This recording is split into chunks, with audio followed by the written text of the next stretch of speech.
Bismillahirrahmanirrahim. Assalamualaikum warahmatullahi wabarakatuh. Dear listener, today we will talk about abrotinum, a very famous medicine which has much been neglected by most of the physicians. तो आज की medicine को बिला तखीर के साथ हम चलते हैं डिस्कस करने के लिए। सबसे पहले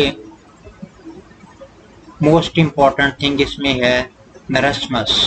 मेरस्मस कहते हैं सोकड़े को, यानी ये अब्रोटिनम जो है ये सोकड़े की सबसे बेहतरीन मेडिसिन है। अंडर नॉरिशमेंट, यानी इसमें नॉरिश नहीं होता बच्चा अच्छी तरह से, low weight as compare to age, इसकी उम्र के हिसाब से इसका वजन बड़ा कम होता है।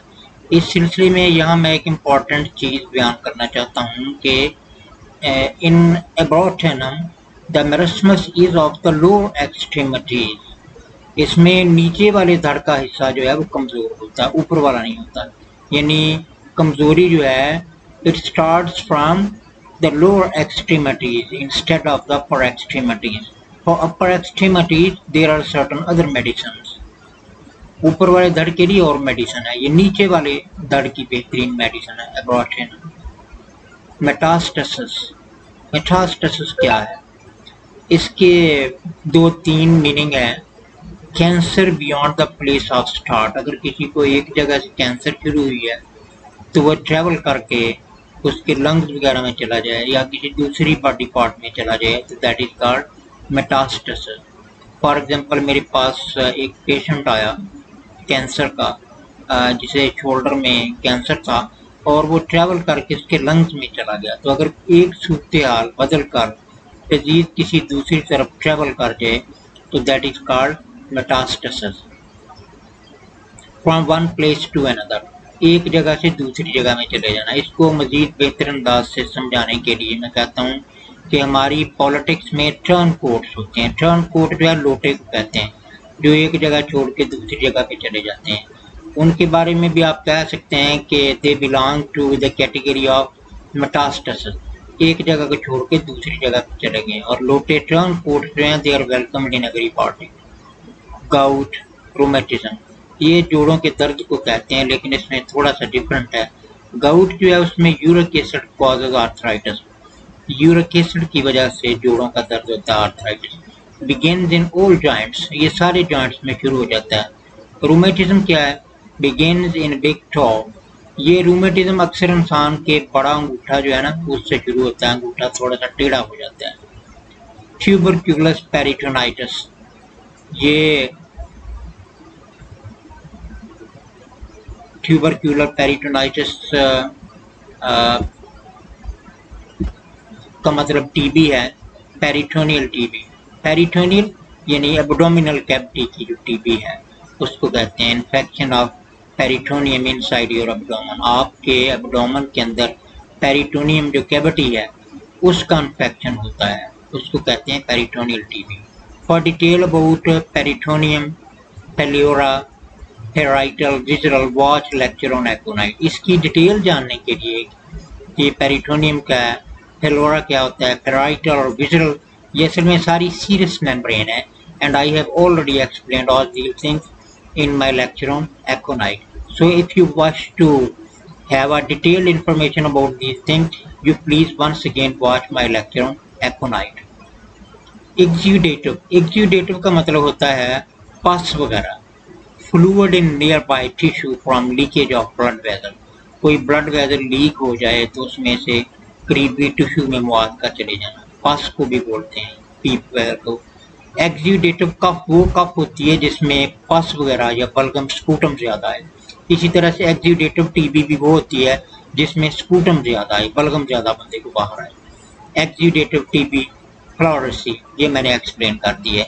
इन्फ्लेमेशन ऑफ प्लेवरा, ये असल में सारी सीरस मेम्ब्रेन का, इनकी बुनियादी कॉज जो है ना इसकी एक्सुडेटिव टीबी के या फ्लोरेसी की अक्सर ये नमूनिया हुआ करती है।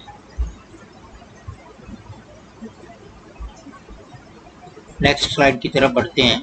इसमें कुछ पिक्चर्स मैंने एक्सप्लेन करने की कोशिश की है। इस बच्चे की तस्वीर को देखें तो this is the best example of marasmus. ये देखें बेचारा सोकड़े का शिकार है, ये पेरिटोनाइटिस है।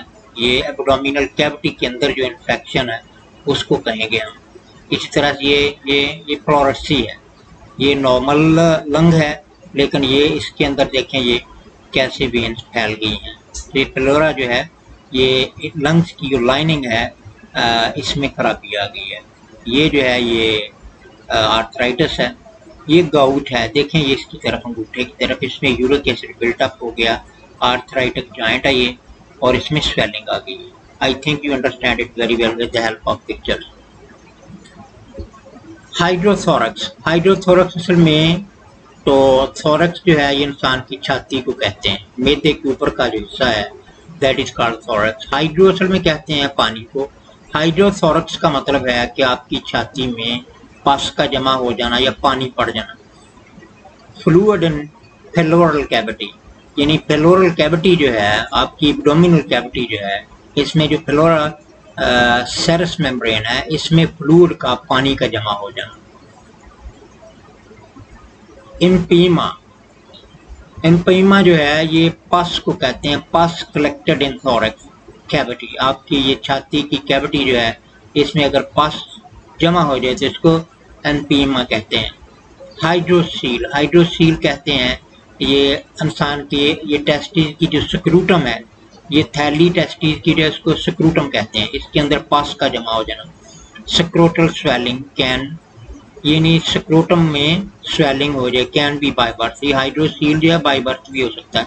अब ये देखें हाइड्रोसील वर्स वेरिकोसील। वेरिकोसील का मतलब तो ये होता है कि ये जो स्पर्मेटोकॉर्ड है ना इसका सूज जाना, ठीक है, ये वेरिकोसील वेन्स है, ये फूल गई है। ये देखें ये स्क्रोटम है, स्क्रोटम इस थैली को कहते हैं जिसके अंदर आपके टेस्टिस होते हैं, ये टेस्टिकल हैं, ये भी स्क्रोटम है।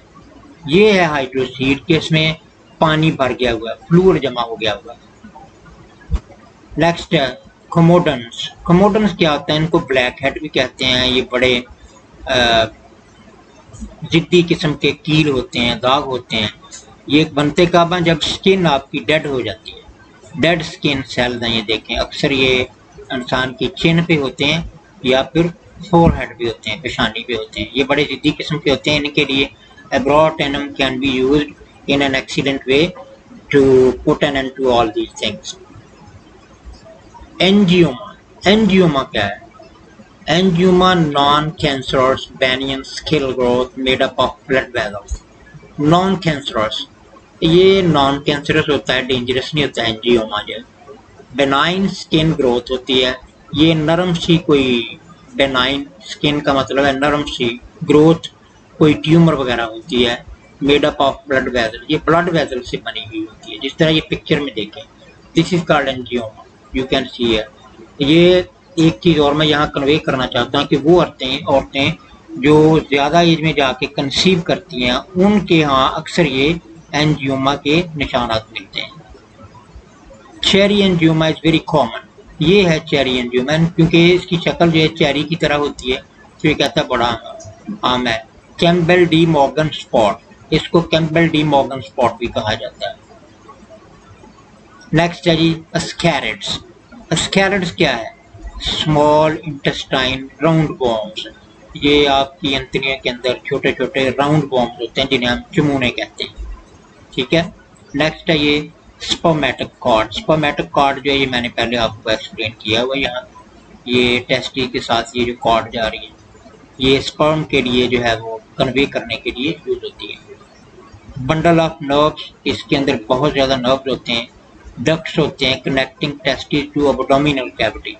ये इंसान के एब्डोमिनल कैविटी जो है, ये पेट वगैरह जो है इसको टेस्टिस के साथ जोड़ती है। Sacrum, triangular bone in the lower back, आपकी बैक के पीछे एक ट्रायंगुलर बोन होती है, उसको सैक्रम कहते हैं। ये देखें ये है triangular bone, this one. All this area is called sacrum. You can have a look at the picture there.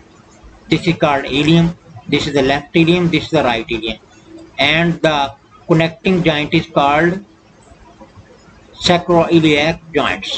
Sacroiliac joints, ये tailbone है, इसको coccyx भी कहा जाता है। You can have a look at it. Next है fruncles. Fruncles का मतलब था बड़े बड़े boils, फोड़े वगैरह। ये देखें नेक्स्ट है चिल ब्लाइंड्स। ये देखें अक्सर सर्दियों में ये चिल ब्लाइंड होती हैं, ये सूज जाती हैं क्योंकि यहाँ पर ब्लड का फ्लो जो है, ये सर्कुलेशन जो है वो ठीक नहीं होती, जिसकी वजह से ये सूज जाती हैं और ये इच भी करती हैं। याद रखना अक्सर फिजिशियन इसके लिए अगेरिकस यूज करते हैं, but abrotanum can do work wonders if you prescribe on the basis of symptoms. Next lecture would be about the symptoms. Thank you very much. So nice of you.